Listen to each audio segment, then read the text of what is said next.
Welcome back. Whether it is teaming with U.S. Special Forces or Enterprise Rent-A-Car, a St. Louis startup is making its mark.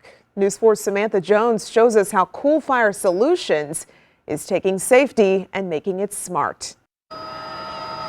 When tens of thousands of people line the streets of downtown St. Louis to celebrate the hometown Blues and the historic Stanley Cup win in June, there was only one way first responders could reach an emergency. Now, a St. Louis-based company is revolutionizing your safety and doing it smartly. Don Sharp is the CEO of St. Louis-based Coolfire Solutions. Give them technology so they can respond faster, more effectively, really save lives. It's a software company with a military background. They use their technology to make businesses and cities run more efficiently. Use the tax dollars that are provided to them in a much more efficient way. An event like the Stanley Cup Parade takes a major police presence, and the demand with a crowd that size, well, that can be hard to meet. But this software allows eyes like the traffic cameras the city already has in place to be put into smart city technology. So during a big event, Sharp says people in the crowd could send an alert about a problem with just the push of a button. My mom or my dad just fell down and got hurt. You can see their location, exactly where they're at, and police, fire, whoever's needed knows exactly where to go. Making the police force feel bigger than the men and women in uniform. It's not all about adding officers. It's about improving the operation. That idea applies to the country's southern border. 3,700 officers short along the border. So even if you had all those people, it's a huge border and you have to be efficient with the use of your resources. Washington is focused on building a physical wall to stop the trafficking of drugs from Mexico, but the terrain and money are hiccups in the plan. So Coolfire is looking at a digital wall.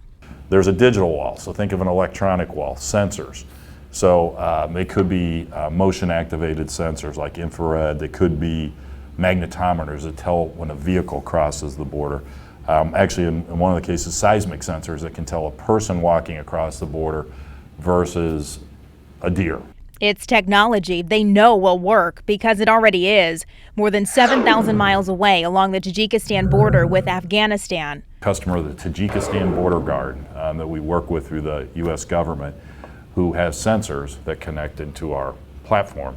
So when somebody or something crosses the border, they know I have to go to this location and figure out what's going on. The software takes data from a variety of cameras and sensors and puts it all into one place.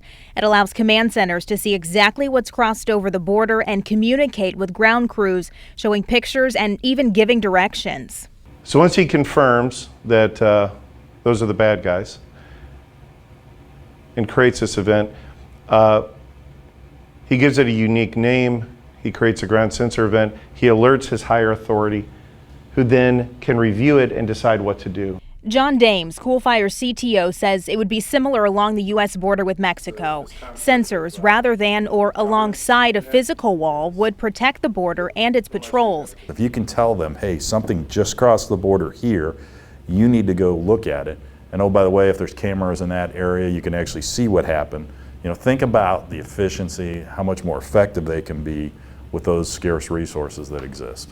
And that means improved safety for agents along the border, police in cities, and people in neighborhoods. And that's what our software does across Border Patrol, rental cars, Navy SEALs, and neighborhood security. It's a force multiplier. I can do more with less. Right now, the Department of Homeland Security and Coolfire Solutions are working with the city of St. Louis to make smart city technology work here. As for the security at the border, that technology will enter the second phase of testing at the U.S.-Mexico border in October. For News 4, I'm Samantha Jones.